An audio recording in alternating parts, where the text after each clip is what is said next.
Yes, we have, as you can see, we don't have a full complement, but we do have two on the phone via video conference with Mr. Walker, Alderman Walker, I believe, and the Vice Mayor is on the phone. So what we will do is we will do a roll call before we actually call a meeting to order. So if you would, Ms. Harden, if you would call the roll. Present. Here. Here. Here. Here. Here. Here. All right. We have a full complement of board members. Thank you all for that. I will call the meeting to order. This is our February the 2nd meeting, first meeting in February, and we will stand for the Pledge of Allegiance, followed by invocations by Alderman Sistrunk, and then a moment of silence. I pledge allegiance to the flag of the United States of America and to the republic for which it stands, one nation, under God, indivisible, with liberty and justice for all. Alderman Sistrunk, if you would be so kind. Thank you. Almighty God, our Heavenly Father, send down upon those of us who hold office in this city the spirit of wisdom, charity, and justice, that with steadfast purpose we may faithfully serve in our offices to promote the well-being of all people. Through Jesus Christ our Lord. Amen. All right. Thank you, everyone. Our first order of business is approval of the official agenda with consented items. Do we have changes? And I will go through a roll call to make that determination, as I will for every vote that we have and every discussion that we have. Alderman Carter, any changes to the agenda with the consented items? No, ma'am.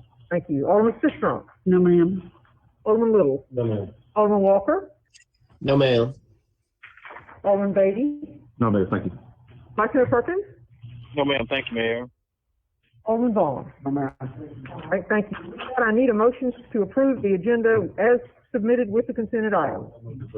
I have a motion from Alderman Little. Do I have a second? Second. Second from Alderman Beatty. If you would, please answer yea or nay as the city clerk calls your name. Yay. Yay. Yay. Yay. Yay. Yay. All right, it is unanimous. Thank you. And what I will do now is I will read the consented items. So, first item is consideration of the minutes of the January 15th, 2020 work session of the Mayor and the Board of Aldermen of the City of Starkville. Under Mayor's business, consideration of extending the proclamation of a local emergency due to the COVID-19 virus for an additional 30 days. Under Department Business, Airport, request approval to advertise for leasing airport tillable land located south and west of the runway and taxiway and inside the fence for 1 year for farmland at George M. Bryan Field. The Fire Department, item 1 is consideration of declaring 1986 Ford fire truck, VIN number 1FDYD8DU7HVA17865, 1986 Stetson ladder truck, VIN number 1S9A5LDD3G2003415, 2006 Pierce Custom Platform, VIN number 4P1C0016A006437, and a 1993 E1 fire truck, VIN number 1HTSDN6R1PH4988885 as surplus and auction on GovDeals.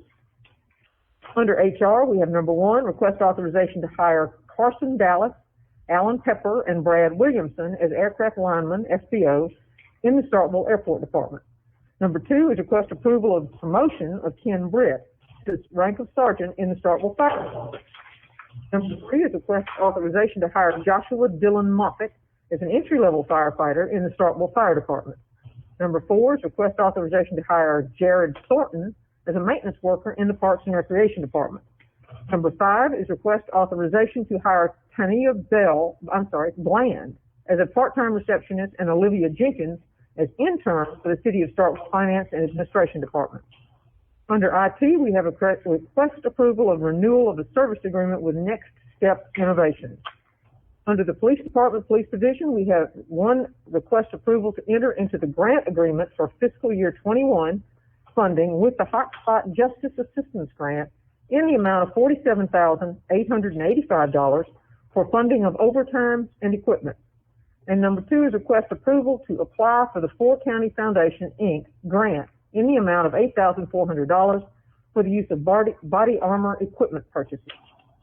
Under the Sanitation Department, we have request approval to purchase the 2021 rear-loading refuse truck from Holmac Corporation, lowest bidder, at a cost of $225,746, and authorization to list for sale the 2006 rear-loading refuse truck on Gov. Deals. And last but not least, under the utilities, we have request authorization to accept the lowest quote from Central Pipe Supply, Inc., to purchase PVC pipe for the Phase 1 water line replacement on North Montgomery, Sprite Street to October Hall Drive, in the amount of $17,031.20. And that concludes the consent agenda items. It is my pleasure.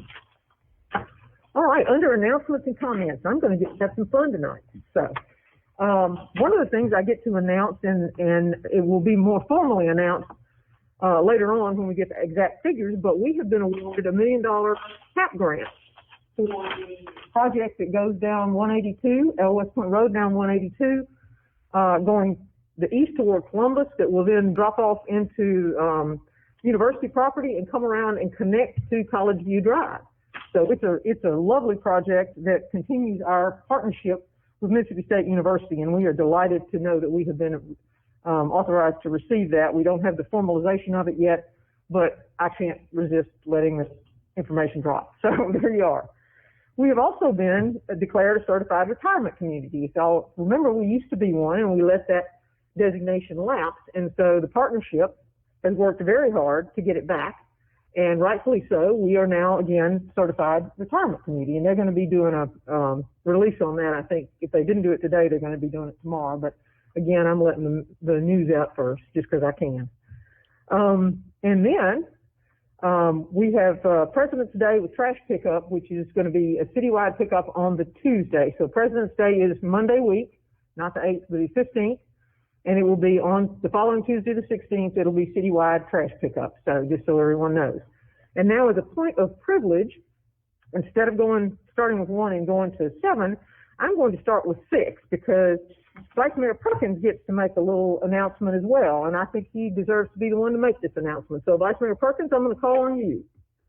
Well, Mayor, I'm just so honored, and I certainly appreciate all of the information and breaking news that you have provided the aldermen and all those who are in attendance this evening about the great things that are happening in our city. And Mayor, I just want to further take this moment of personal privilege just to say I certainly am very elated. I'm just extremely excited still from the breaking news that I received this morning from you. And let me just take this further moment to share with my colleagues and to the members of the public, including the media, that today we received some very excellent news that is just entirely marvelous, wonderful, and super news, that the city of Starkville received official notification of approval of the Starkville Community Development Block Grant for the Babylon Road Sewer Project.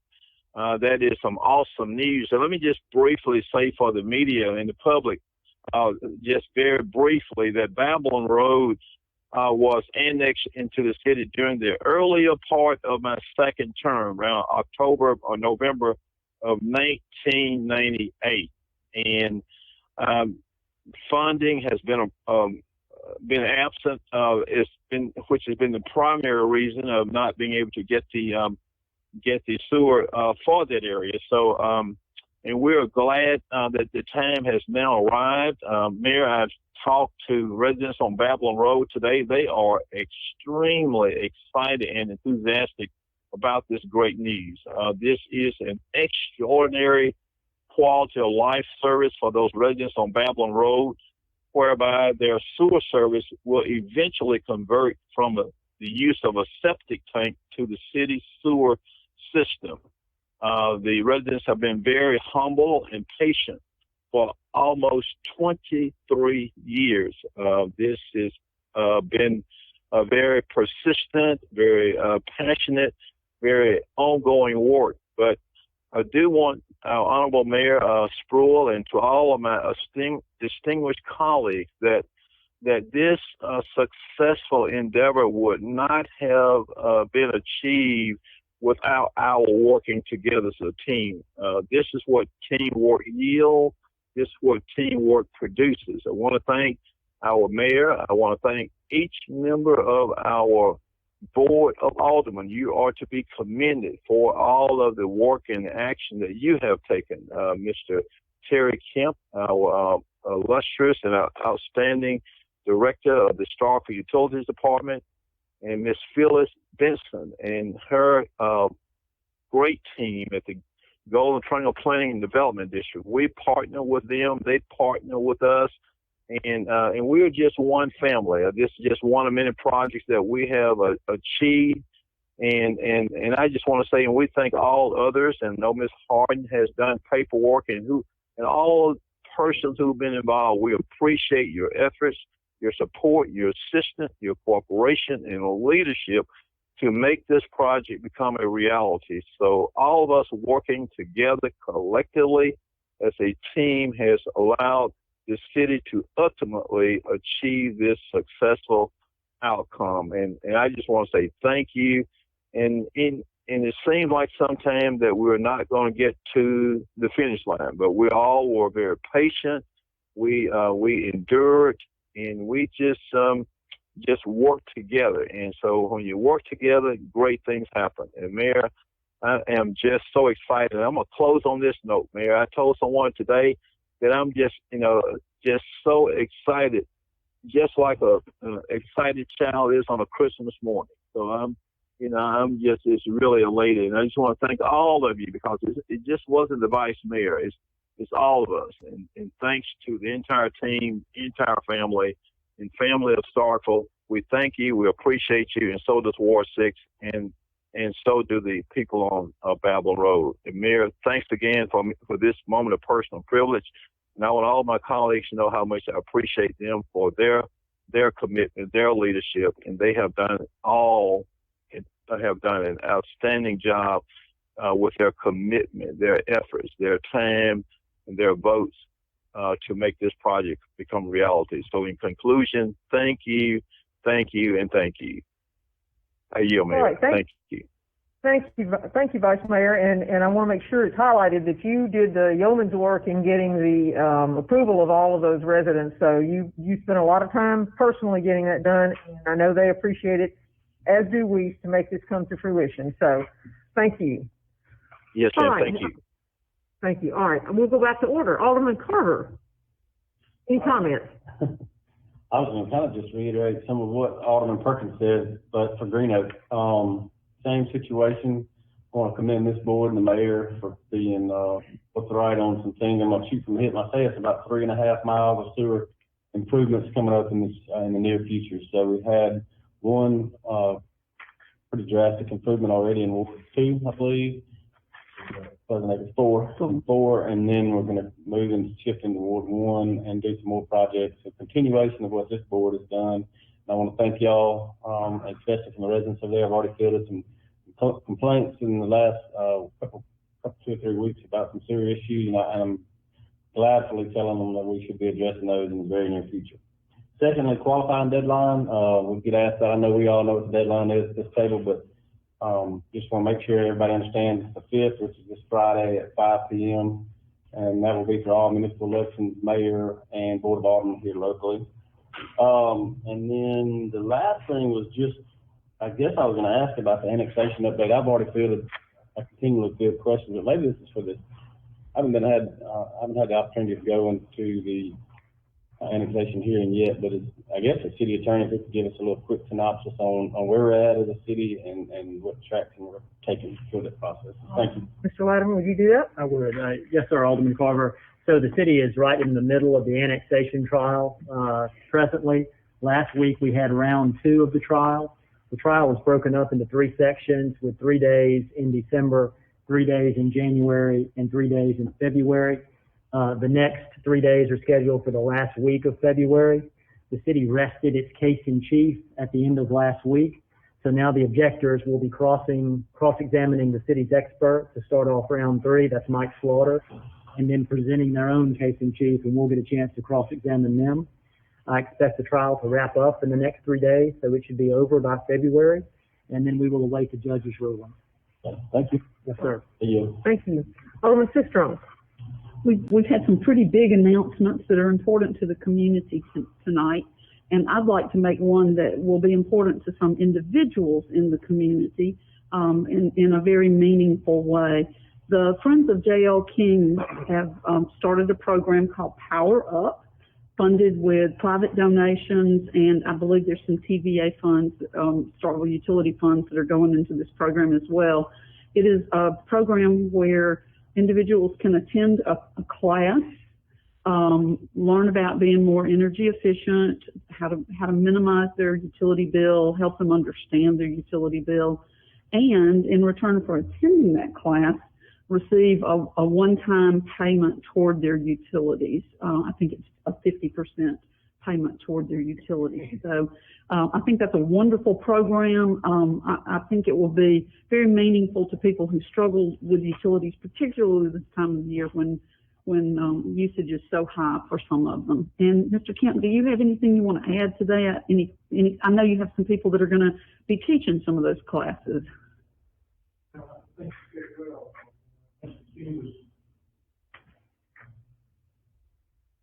Just make sure you're on the mic here, Ms. Kemp. That's okay. No, I was really complimenting Alderman. I think she said that real well. I think it's a great program that allows education and then turn around and have benefits, and then ultimately you get a one-time reduction, but hopefully the objective would be to have long-term benefits over the life of it. So this is a good compliment to that volunteer group over there that set it together. And TVA through the virus, there was some funds that we were allowed to bring into the community, and so we are partnering with them through that effort. So that was kind of where that funds came from our side. Okay. Thank you. Thank you. Anything else, Alderman Sistrom? No, ma'am. Thank you. Sorry, Alderman Little? No, ma'am. All right, thank you. Alderman Walker. Only to say that I think that's certainly good news for both the block grant and the potential TAP grant that's going to occur. Again, great things that are happening. And like Alderman Carver said, kudos to the board and everybody involved for continuing to make things happen to push Starkville forward. We all know it's not a sprint, but it's a marathon. And those things that we do and that the board before us and the board before us before that all complement together and keep moving the city forward. So job well done. And the more of these TAP grants we get, we're soon building our way out to having quality pedestrian and bicycling infrastructure that's going to be the best in the state. So I look forward to watching that continue to grow over the coming years. Thank you, Alderman Walker. Alderman Beatty. Mayor, just wanted to mention to people tonight and just bring folks along a little bit with our recycling efforts, our effort to restart our recycling program in Starkville. We do have a contract proposal from Waste Pro now, correct, Councilman? Okay. Which I guess we will entertain at the next board meeting, the approval of and pending that, and no problems with that. And I think the language has been hammered out. We should be ready to shortly thereafter begin our recycling program, restart our recycling program in the city of Starkville. At the site, at the sanitation department, our site work's been done. We're about to, Mr. Ware, construct the fence. Our signage is going to go in on the highways and at the sanitation department and everything. We'll have a rollout and some information in the paper that'll come probably the week of the 16th to update people on what's available to be recycled and when the program will start and just the particulars of it and things like that. So pending any unforeseen thing that would derail this thing, we're headed hopefully back to having a recycling program within the next maybe 2-3 weeks. Thank you, Mayor. Thank you. Vice Mayor Perkins, anything further you wanted to say? No, ma'am, Mayor. Thank you. Thank you. Alderman Vaughn? No, ma'am, thank you. All right, thank you. All right, we will now go to citizens' comments. Anyone who wishes to speak to the board about any particular topic, you are welcome to do so now. You have 3 minutes to do so. We do not normally respond, but we certainly listen. So, please do. Good evening, Mr. Turner. To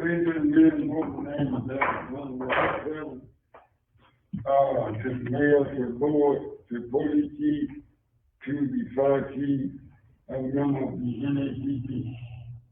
And I would like to say that I'm glad that I stand on the shoulders of two of our former NACP presidents that mentioned, that is Reverend Tyrone Fowler and Chris Taylor. We see that we got to be hard every now forever, because when you commit treason against your own country, and you have hate groups running wild, cannot take anything for granted.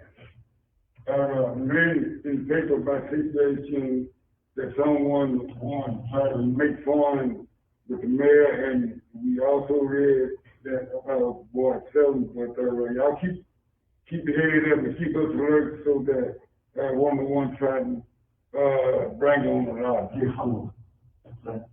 Thank you, Mr. Turner. Anyone else wishing to speak to the board?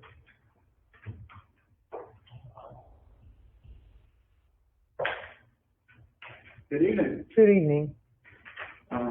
You would identify yourself, please. Sure. My name is Gladys Austin. I'm chair of the relatively new Ottawa County chapter of the Libertarian Party in Mississippi. Okay. I have a short introduction. I time myself, I promise. If I could sum up our political philosophy, it's live and let live. We are a growing movement of concerned citizens that are neither Democrats nor Republicans who are worried about the growing size and scope of government. We believe in liberty and limited government, and that everybody has rights, whether they be gay rights or gun rights, just for example, so long as they are not harming others. That should be government's only role, to protect those liberties and rights, that our sins are between us, our Creator, our health is between us and our doctor, and our behavior between us and our families. It is with that spirit in mind that we endorse the removal of the ordinance requiring the sale of food at brew pubs. On that note, we also endorse the removal of any and all ordinances and restrictions regarding alcohol and tobacco up to and matching what is allowed under state law. Last but not least, we endorse the removal of the state of emergency concerning COVID-19 and its conditions. Such mandates should be left to businesses and individuals. Yeah. Thank you. Public service. Thank you, sir. Okay, anyone else wishing to speak to the board? Anyone else? All right, I'm going to close it as citizens' comments. We have no public appearances tonight, but we do have 3 public hearings. And our first public hearing is related to the amending the City of Starkville Code of Ordinances, Chapter 10, Section 10-36 and 10-40, to allow for brew pub exceptions to food sale requirements and to define brew pubs. I'm going to let Mr. Latimer run through the little kind of explanation of how we got to where we are. Mr. Latimer, can you do that for us? To start, I guess my question pertaining, and you'll probably answer, is this still within the leisure district and entertainment district, or is this citywide? That'll be my question. Yeah, and I can answer your question first, Alderman Farber, and then I'll double back on how we got here. The proposed draft before the board is not limited to the leisure and recreation district. It would apply citywide. Sometimes when you're asked to speak about something, the perception is that you're advocating some type of procedural change, and I just want to make clear that I'm not, that you guys can act or not act on this from a public policy standpoint. We were just asked to draft an ordinance that we thought would best accomplish what the vendor, the business owner is asking for, that would also align with state law. So the way I frame up the inquiry tonight, and let me just say this off the top too, which is I'm advocating no action tonight because we haven't had the same draft come before the board for 2 public hearings. Yes. This draft is totally different in wording than the first draft. So if you want to move forward on this issue, I think we need 1 additional public hearing before the board acts tonight. So the question before you is, A, do you want to change the ordinance in a way that would undercut the city's 25% food rule on not only alcoholic beverage sellers, but also beer and light wine sellers? And then if you do, what's the best way to do that? The first way we tried in the first public hearing was to expressly carve out brew pubs in the leisure and recreation district. We've received two types of feedback after the first public hearing that caused us to pump the brakes a little bit on that approach. The first feedback was from businesses that felt like they were similarly situated to brew pubs. And they said, hey, if you're singling out brew pubs as an exception, why not single out us, a small craft brewery, for example? The second bit of feedback we got was from Daniel Haviland, our city planner, who saw a lot of brew pub references in the UDC, the Unified Development Code. And we all agreed that if you made the amendment that was proposed in the first public hearing, that would trigger additional amendments under the UDC. So it would be a piecemeal amendment process of brew pubs that would take some time and be perhaps cumbersome. Looking at that, I thought of a different approach, and that was the draft that you have before you tonight. That approach just takes what is said in state law and puts it into our alcohol ordinance.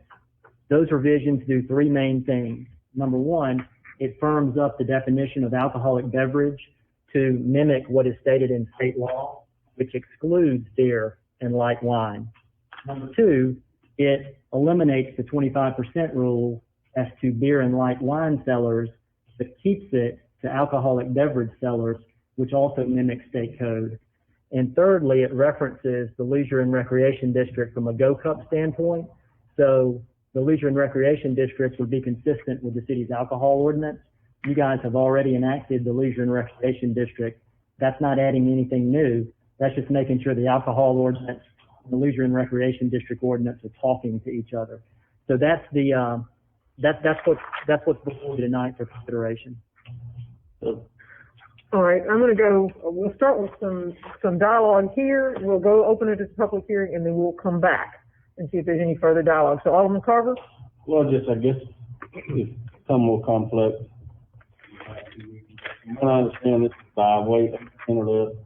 So you're saying businesses that are without, it doesn't matter where they're at, the district stands, but these individual businesses, as long as they serve beer and light wine, 8% by volume or less, then no. No, it's not if they serve beer, it's if they're a brewery. They can't serve it. They have to be a brewery. You would have to be a brewery. You have to follow the definitions in a certain period of state code, and the two entities that are mentioned in that code section are brew pubs and small craft breweries. So this doesn't apply to any sale of alcohol and even off-site consumption as far as the distribution standpoint. So you're only talking about this potential business, and maybe I know of one other in the city limits that this would apply. Is there anything else I guess I'm missing? It's just a brewery and small craft brewery only? So what? No is the answer to that question. The way our ordinance is written now, the 25% food sales rule applies to anybody selling any on-premises alcohol consumption. That includes liquor, beer, and light wine. Got to have at least 25% of your gross revenues be food. That's what our ordinance says now. If the board were to go forward with the draft that's proposed, that would be limited to on-premises retail sellers who have an alcoholic beverage permit, which is hard liquor. So arguably, entities that are only selling for on-premises consumption beer and light wine would be exempted. Say that last sentence against only the... Yeah, if you're selling beer and light wine and light spirits, if that is defined by state code, you would not be beholden to the 25% food sales rule. That's the draft is now, because what that does, it states the rules and lets all the exceptions apply as a matter of law. Thank you for that. So this changes everything. Yeah, that was not how I understood it either. So, okay. Well, what we are at a point now where we can make it what we want it to be. That was part of what we're doing here. So, all right. So, Alderman Sistrunk, you next. Well, as I said, this changes everything. So if I wanted to open a business, sell beer and light wine, as defined by the state statute, I could do that. I wouldn't have to have a food restriction in terms of what I provided in terms of food, and I wouldn't have to brew my own beer. Is that correct? As the draft is stated now, you would have to be a permitted retail seller in some way, and that connotes brewing or making of some sort, or manufacturing or distributing of some sort. But just from a sales aspect, you wouldn't be beholden to the 25% rules if you could meet the permitted definition of somebody who can produce the product. You're making it more complicated, Mr. Latimer. It's a complicated statute. No, but the reality is, the only thing this is going to apply to is breweries or microbreweries. Because that's the definition, right? You got to be able to brew. Isn't that what you just said? So this would apply to any on-premises retail permittee selling alcoholic beverages as defined by state code. I think anybody who is not in that category has a right to argue that this does not include them, and they would not be beholden to the 25% rule. So if that's not the intent of the board, we don't need to approve this draft. What requirements does one have to meet in order to be a permitted entity? It depends on what you are, because the state code breaks it out separately. There are different requirements for a brew pub. There are different requirements for a small craft brewer. There are different requirements for a manufacturer. That's exactly the legal framework. The first thing you do is find what definition you follow, and then you find what rule triggers that definition. So if you're, let me do this just real quick. So if you're Clark Brewing or Clark Beverage and you sell, Budweiser, they don't count because that's not brewed, right? That's right. That's not on-premises consumption. Okay, so that's what we're talking about. We're still talking about on-premises Retail consumption. But I have Manufactured and sold on premises. Not necessarily manufactured, because manufacturers could go under a different category too. but brewed on. My question is, I could go rent a building on Stark Road, put a couple pool tables, and call the Miller Lite truck to come over here and drop off, and I could do that without serving food. I think you would fall outside the definition of small craft brewery because you wouldn't be brewing. Okay, so that's what we're trying to avoid. But if this place downtown, right here across the street, is doing this, and they're brewing it right there under the roof, and someone that's cross-town is going to brew it under that roof, they don't have to serve food. Correct. That's correct. But it's the brewing piece. Yeah, if they meet the definition of small craft brewery, then they would be exempted from the 25% food sales rule. As the draft is proposed, and as state law seems to indicate. to distinguish between the brew pub and the small craft brewery. Yeah, so we'll get into the reading definitions. So let me pull the definitions and we can read from them. Right now, that only impacts two, actually only one right now. But we have one in existence, right? But that's right now, and Yeah. and they have a brewery in Must I want to open up a place, and I'm gonna bring in something from the Kill, Mississippi, Lazy Magnolia, craft beer, and sell it. Would that qualify? I didn't make it on site. Yeah, let me read the definitions because I don't want to misstate anything in the definition. So this is small craft brewery, and it's about a paragraph long. Okay, so hang with me. Small craft brewery means a person having a permit under this chapter, and that's 6733, to manufacture or brew light wine, light spirit product, or beer in this state, and he manufactures or brews not more than 60,000 barrels of light wine, light spirit product, or beer at all breweries such person or its affiliate, subsidiary, or parent company owns or controls, or with whom such person contracts with manufacturer of light wine, light spirit product, or beer. For the purposes of this paragraph, contract brewed beer manufactured by a person having a permit under this chapter to manufacture or brew light wine, light spirit product, or beer shall be included in the 60,000 barrel limitation. And then you flip on over to brew pub. Brew pub's definition is, it means the premises of any location in which light wine, light spirit product, or beer is manufactured or brewed for retail sale if the amount of light wine, light spirit product, or beer produced on the premises does not exceed the production limitation imposed in section 67.322, and the light wine, light spirit product, or beer is produced for consumption on the premises, although without prohibition on sales for off-premises consumption. To go back to that first one where it talks about contract beer. For the purposes of this paragraph, contract brewed beer manufactured by a person having a permit under this chapter to manufacture or brew light wine, light spirit product, or beer shall be included in the 60,000 barrel limitation. That's from the definition of small craft brewery. And my thought process, Alderman Sistrunk, is in looking at 6733, there are several definitions provided, and I'm not going to read the definitions, but I want to read you the categories, okay? They define brew pub, they define small craft brewery, growler, manufacturer, contract brewed beer, and light spirit products.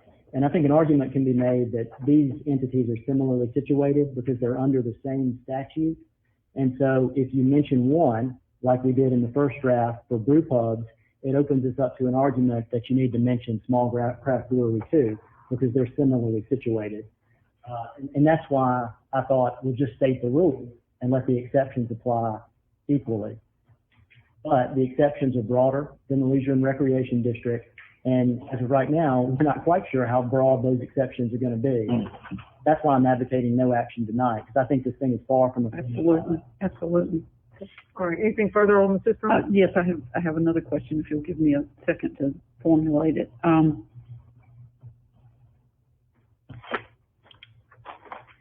So I'm still not completely clear, but I'm going to study on those fine distinctions that you're talking about there.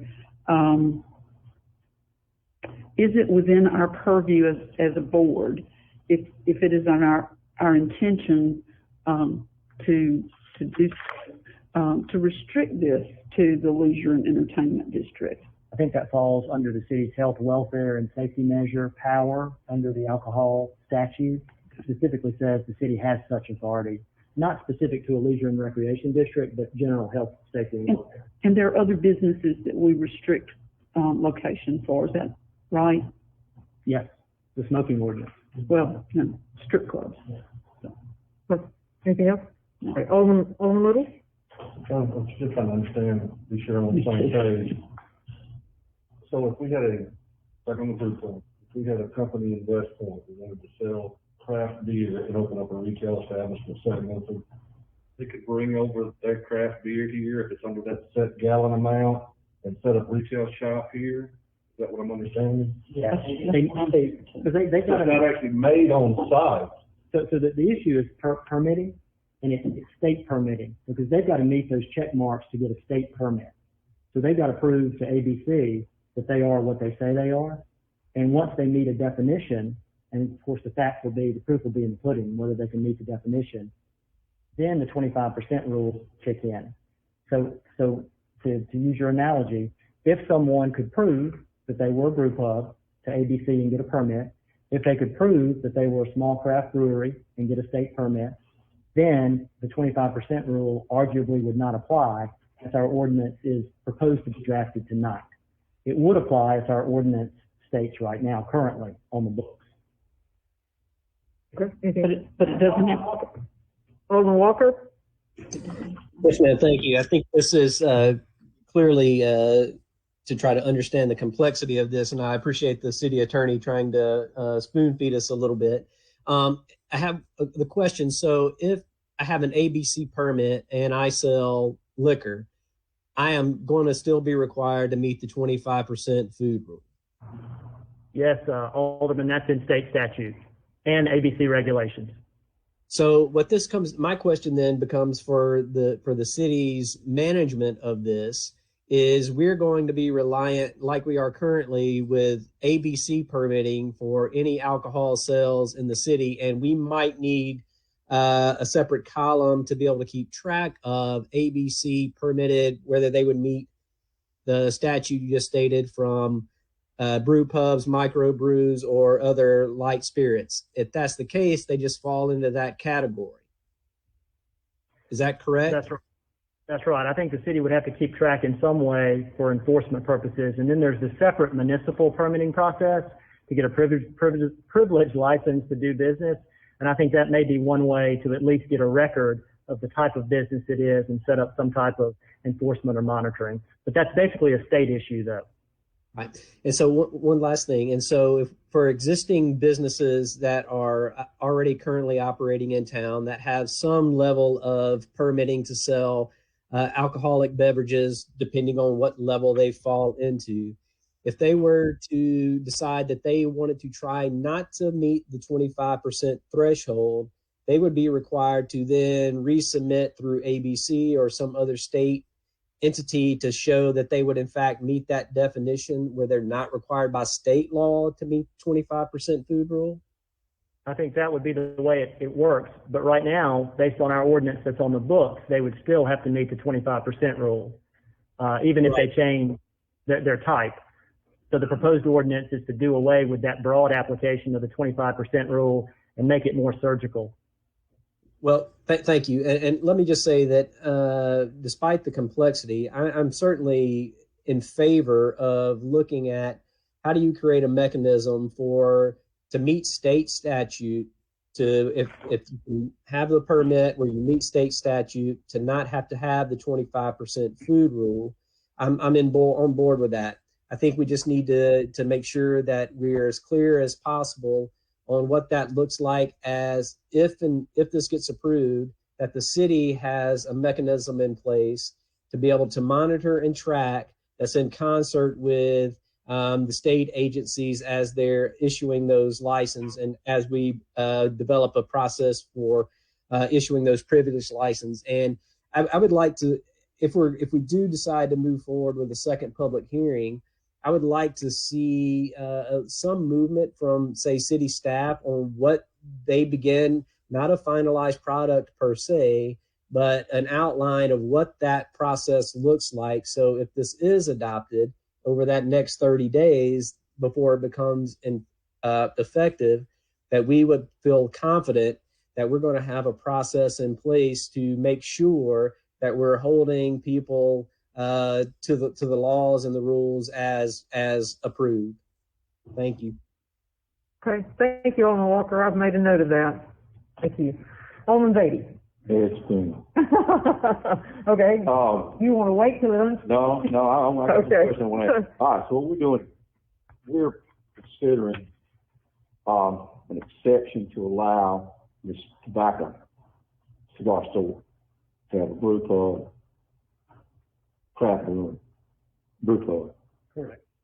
On premises and waive the 25% thing. The problem is, if we pass this, and you're going to open up a thing where bars now, that's per state law, are required to have to meet a 25% food, as far as the total sales of the restaurant thing to be able to sell alcohol, correct?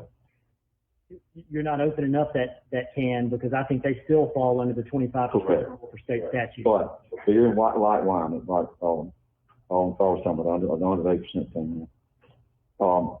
Would this change allow a bar in Cotton District or somewhere out on Highway 12 that's got the 25% food rule to be able to drop it and just become a bar off the time? I think that's an overarching thing that we're talking about right here. That's what we're trying to keep, David. That's what we're trying to address, to see that we don't open that potential, correct? And let's flesh out that analogy, okay? Because either if you traveled under draft number 1 or you traveled under draft number 2 tonight, if one of the bars right on University Drive in the Cotton District, so it's in the Leisure and Recreation District, it wanted to change course and no longer be a seller of hard liquor. It only wanted to be a brew pub. And if it met the brew pub definition, then by either draft, they would not have to meet the 25% rule. So that's a way to get around it. Say that again. If they quit selling liquor, basically, they do not have.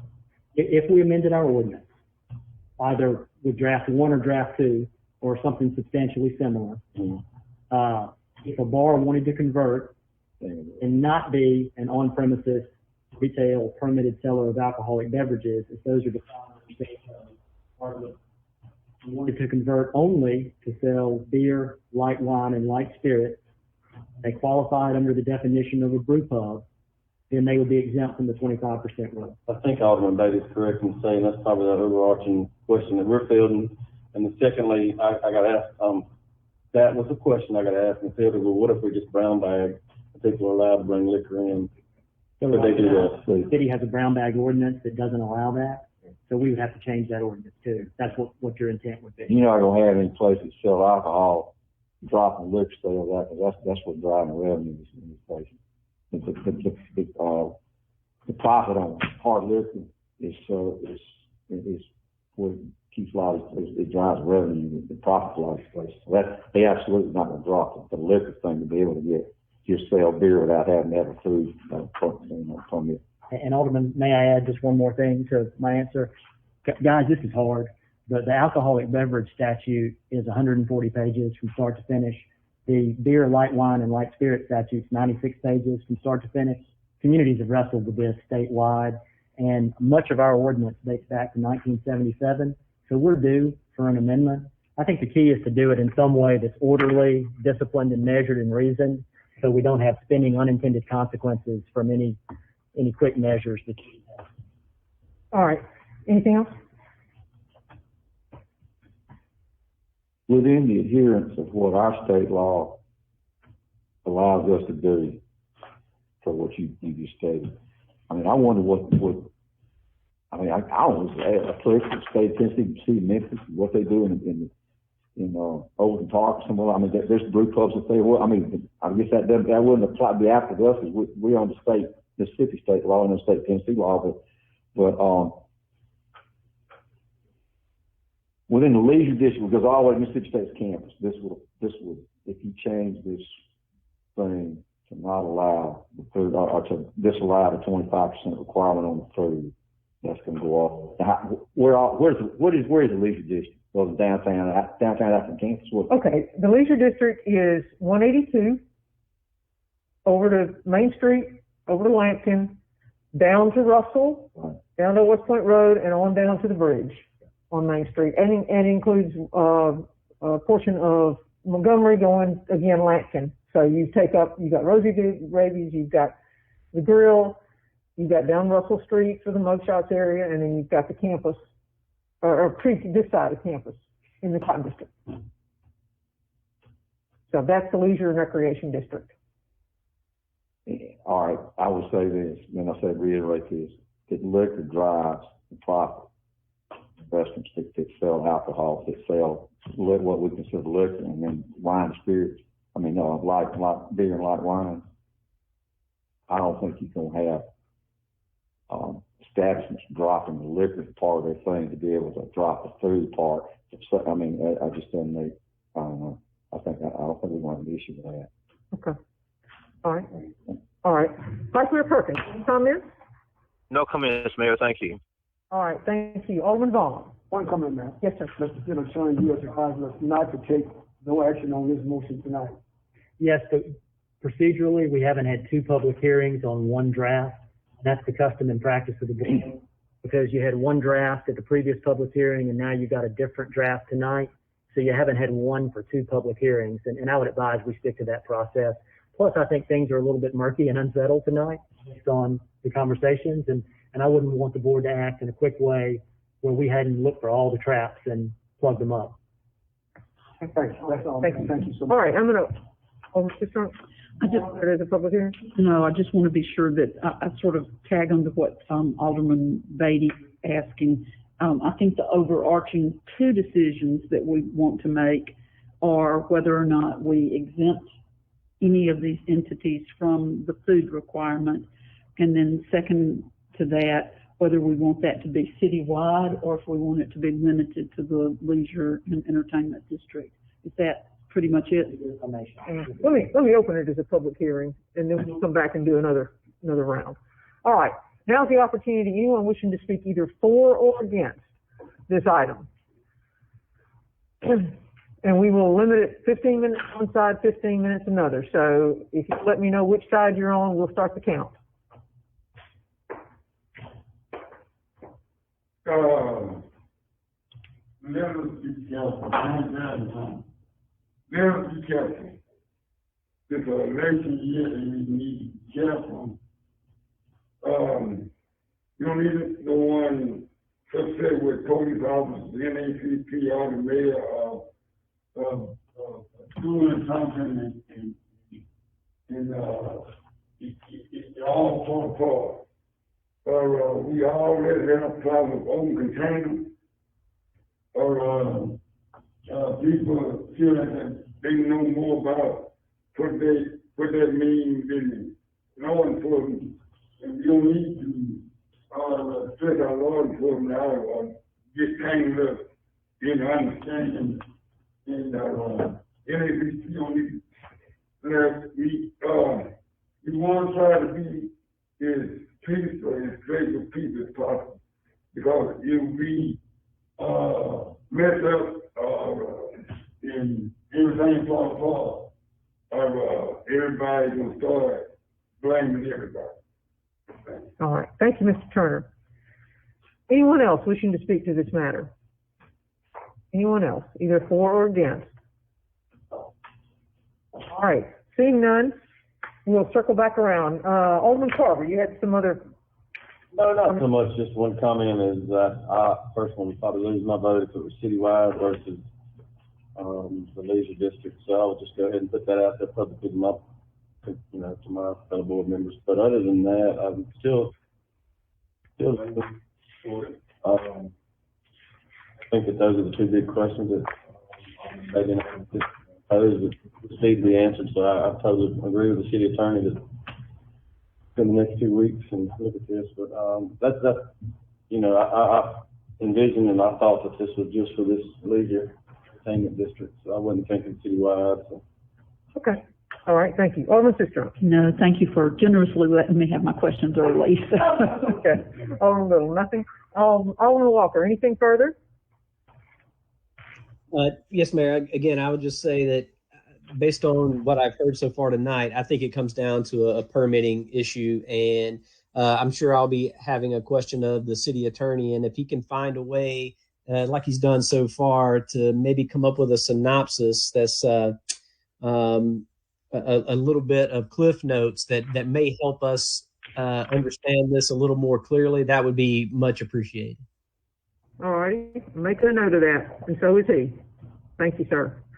All right, Alderman Beatty. Mayor, I would be in support of the exception to allow this in our leisure district. I'm from a small town that sells beer. You can purchase beer and light wine up to that 8% in the grocery stores.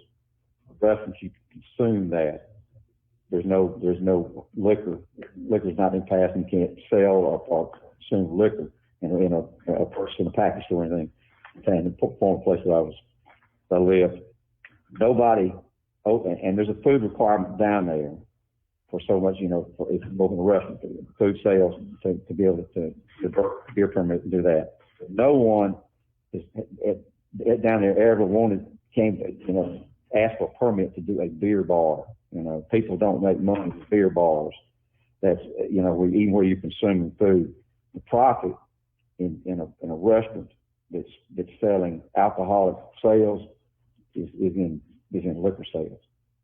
And so I don't think we're going to open any Pandora's box or open anything because I don't think anybody would drop their liquor permit just to be able to not have a food requirement to sell beer. I can't say that. So I don't think that's going to be something that's going to be rampant. We're going to see people trying to get around something that we're trying to achieve. So I'll yield. All right, thank you. Vice Mayor Perkins, anything from you, sir? No, ma'am, Mayor. Thank you. All right, thank you. Alderman Vaughn, anything? No, ma'am, thank you. All right, we have had our public hearing. It's been closed as a public hearing, and we will take this up again at our next board meeting. And we have all of our little to-dos, Mr. Latimer and myself. All right, next item is a public hearing consideration of the special exception 2101, and Mr. Haviland is going to handle the next two items. So, Mr. Haviland? Thank you, and I apologize, this is going to seem kind of repetitive.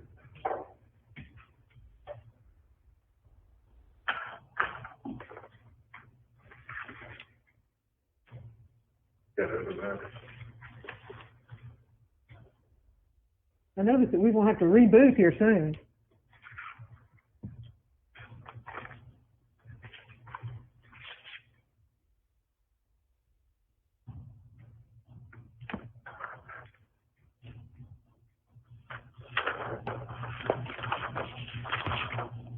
SC 21-01, this is a request by Neil Kudion on behalf of Jackson and Bryn Taylor for special exceptions to allow for the conversion of an existing accessory structure into an accessory dwelling unit at 808 Greenbrier Street. The property is currently zoned SC-2. You can see it highlighted on the screen. The existing structure is located in the southeast corner of the lot. which on this map, the southeast corner is actually the top left. That is just to keep the orientation straight between this slide and the next one. The use chart of section 13.3 of the UDC requires a special exception for an accessory dwelling unit in an SB-2 zoning district. Section 13.34 of the UDC also requires that any special exception for an accessory dwelling unit meet the additional standards for that use. There are 8 additional standards which are on the screen, kind of relating to how the building looks and its size and appearance, and a little bit about its use. The plan here appears to meet all the additional standards that were shown in the slide before. And as you can see in this slide, the rectangle at the top, this is the existing portion, the existing building. All the additional stuff is coming out this way, away from the property line toward the interior of the property. Section 3.4.1 of the UDC lists 8 criteria for review and approval of the special exception. The request was noticed in accordance with section 3.43 of the UDC. 5 property owners of record were notified directly by mail. The legal ad was published on December 20th, 2020, and the sign on the property in a conspicuous location. As of this date, the planning office has received no responses against the request. In the opinion of the planning department, proposed use associated with the exception could meet the criteria for special exception review and approval. And on January 12th, 2021, the Planning and Zoning Commission voted unanimously to recommend approval of this request. Okay. Any questions? Alderman Carver? No, ma'am. Alderman Sistrunk? No, ma'am. Alderman Little? No. Alderman Walker? No, ma'am. Alderman Beatty? No, ma'am. Thank you. Vice Mayor Perkins? No, ma'am, Mayor. Alderman Vaughn? Oh, ma'am, thank you. All right, thank you. With no questions, I'm going to open the public hearing. Anyone wishing to speak to this particular item, now is your opportunity. Anyone wishing to speak to this item? Yes, sir. Are you the applicant? You are in, I should have asked. Yes, I apologize. It should have been one of my first things to say. So if you would introduce yourself, please, sir. I'm Eugene Bill. I'm here representing Totally Young Design Group. As this gentleman stated, the new design will now be approaching the setbacks, so it should meet all the requirements. That's all we are going to say. Okay. All right, thank you, sir. Okay. All right, anyone else wishing to speak to this item? All right, if not, I will close it as a public hearing. We're now at a point of consideration of this item. Do I have a motion? I have a motion for approval from Alderman Carver. Do I have a second? Second. Second from Alderman Beatty. If there's no further discussion, if you would please answer yea or nay as the city clerk calls your name. Yay. Yay. Yay. Yay. Yay. Yay. Yay. All right, it is unanimous. Thank you. All right, next item, Mr. Haviland, is public hearing consideration of variance 2101. VA 2101 is a variance request for the same property previously discussed. The applicants are, as I mentioned before, proposing to add on to this existing accessory structure. And the existing structure is approximately 1.5 feet from the side property line, which is the top of this image, and 4.5 feet from the rear property line, south corner, as you said. The addition, the first mentioned, goes away from the property line, and all of the additional stuff added to the existing structure would be within the setback requirement. There are 6 criteria for variance review and approval. The request was noticed in accordance with 3.73E of UDC. 5 property owners of record were notified directly by mail. The ad was published in Starkville Daily News on December 20th, 2020, and found posted on the property business location. As of this date, the planning office has received no response against the request. In the opinion of the planning department, the variance request could meet the criteria for variance review and approval. On January 27th, 2021, the Board of Justice and Appeals voted unanimously to recommend approval of the request. All right, thank you. All right, any questions, Alderman Carver? No, ma'am. Alderman Sistrunk? No, ma'am. Alderman Little? No, ma'am. Alderman Walker? No, ma'am. Alderman Beatty? No, ma'am. Thank you. Vice Mayor Perkins? No, ma'am, Mayor. Thank you. Alderman Vaughn? All right, hearing no questions of Mr. Haviland, the applicant's representative booked out the door, so we're going to presume that there is nothing else to discuss here, but I will open it as a public hearing. Anyone wishing to speak to this item, now is your opportunity. Anyone else? All right, if not, I'll close it as a public hearing and I'll entertain a motion. A motion from Alderman Little, do I have a second? Second. Second from Alderman Beatty. Without any further discussion, if you would please answer yea or nay as the city clerk calls your name. Yay. Yay. Yay. Yay. Yay. Yay. Yay. All right, it is unanimous. Thank you very much, Mr. Haviland. Appreciate your help. All right, next item up is the claims docket. I have a motion from Alderman Little. Do I have a second? Second. Second from Alderman Stipstrong. If you would please answer yea or nay as the city clerk calls your name. Yay. Yay. Yay. Yay. Yay. Nay. Nay. All right, by a vote of 5-2, the motion carries. Thank you. All right, and last but not least, we have a presentation of a reorganization request by Mr. Doherty for the Parks and Recreation Department. Mr. Doherty, the floor is yours.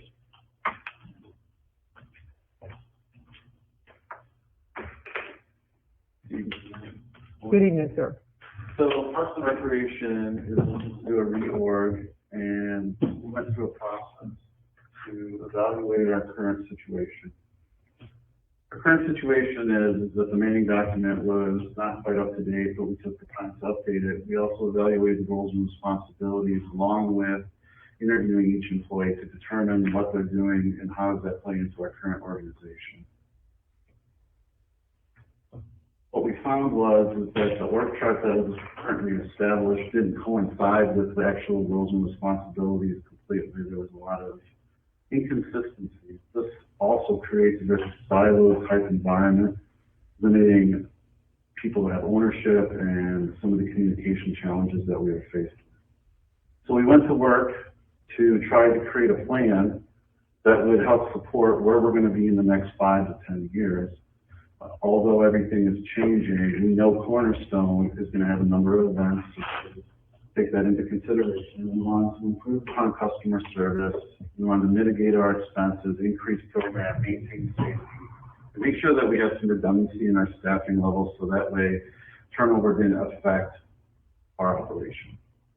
What we came up with was a plan that retains 100% of our employees. No employee will see a pay decrease. We have a number of positions that are new. There would be some positions that potentially could have increases based on increased roles and responsibilities. The Cornerstone proposal that was originally with Manning, proposal that had Manning in it, is also supported within this plan. And we would update all the positions and titles to make sure they coincide with the actual organizational chart. So this is our organizational chart. This is what we're proposing. We basically have it broken out into a couple of different areas. If you look from left to right, we have an administrative assistant that becomes an executive, works directly for me. A marketing position, which is currently being recruited. We would have 2 people that would designate to maintenance so we could focus on structural maintenance. Community recreation program, facility maintenance, or facility operations.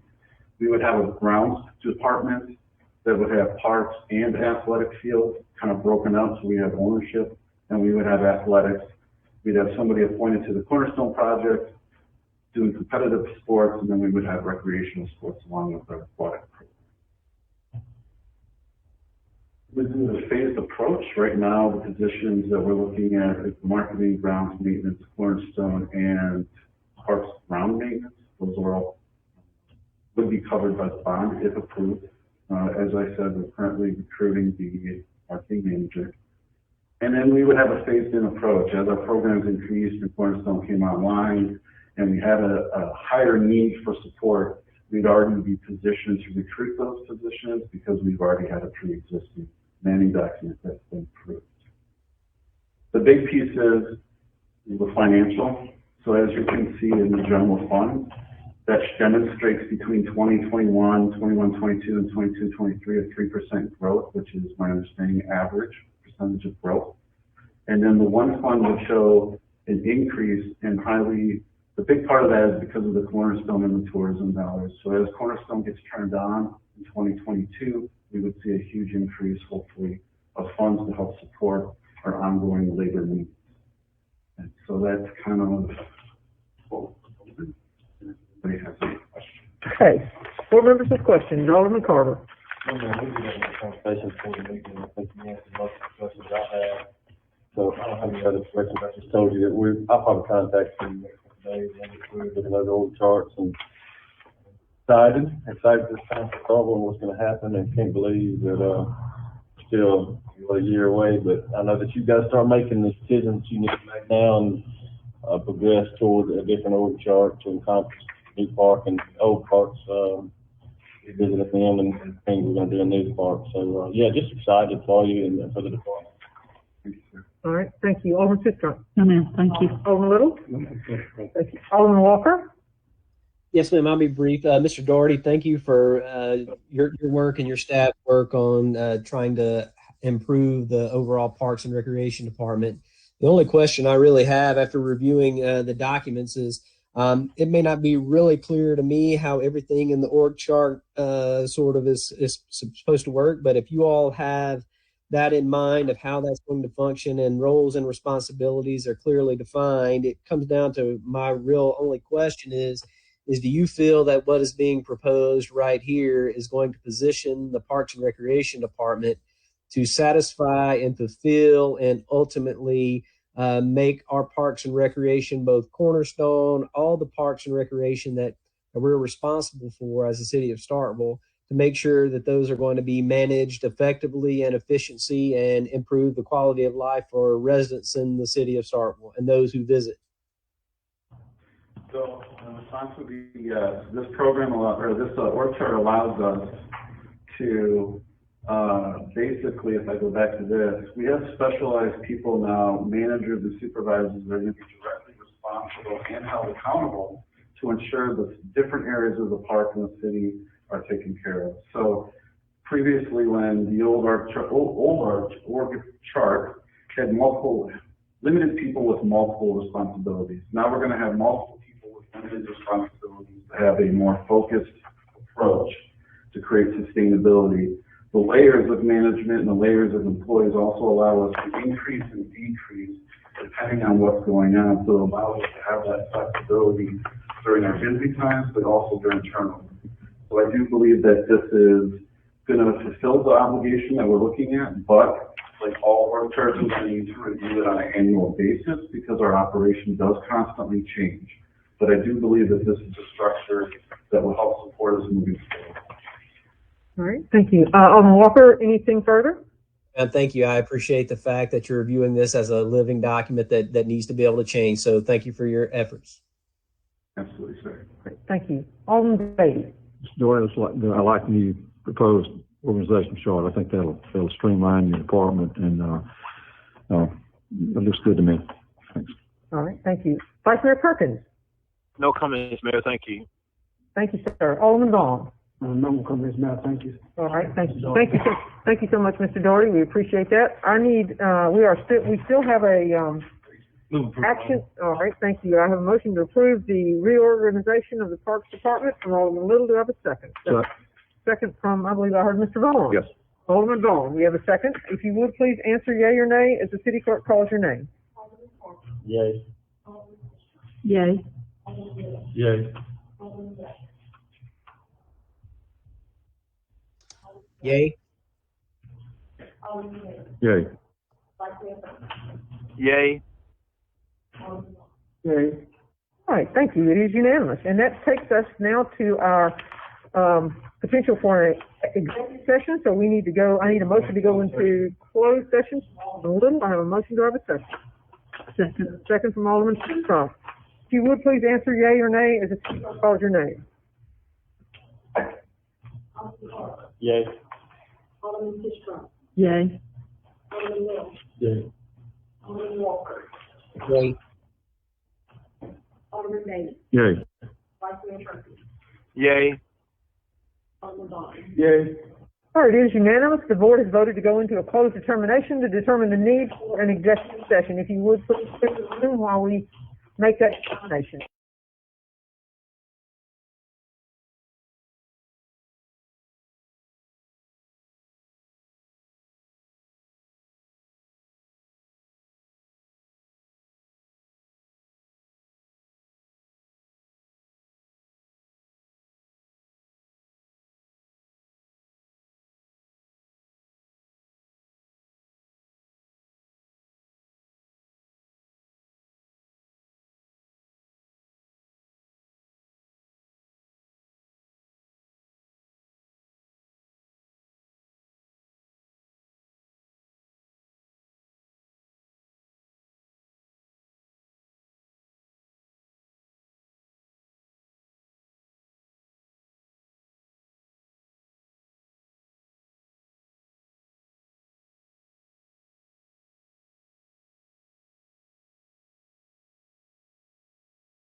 All right, back in? All right, we are back in open session, and I will entertain a motion. Mayor, I did. Okay. Yeah. Yes, sir. I move approval of the recommendation of Terry Kemp to terminate Tamika Harris effective immediately. Okay, I have a motion to, accept the recommendation of the department head. Do I have a second? Second. I have a second from, Vice Mayor Perkins. All right, if you would please answer yea or nay as the city clerk calls your name. Yay. Yay. Yay. Yay.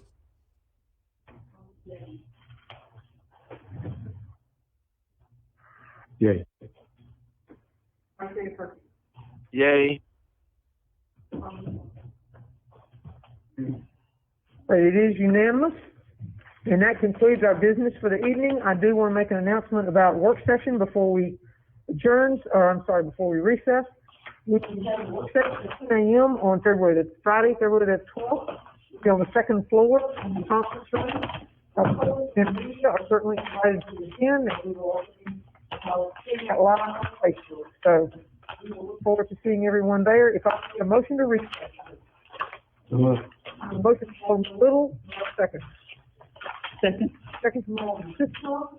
You would please answer yea or nay as the city clerk calls your name. Yay. Yay. Yay. Yay.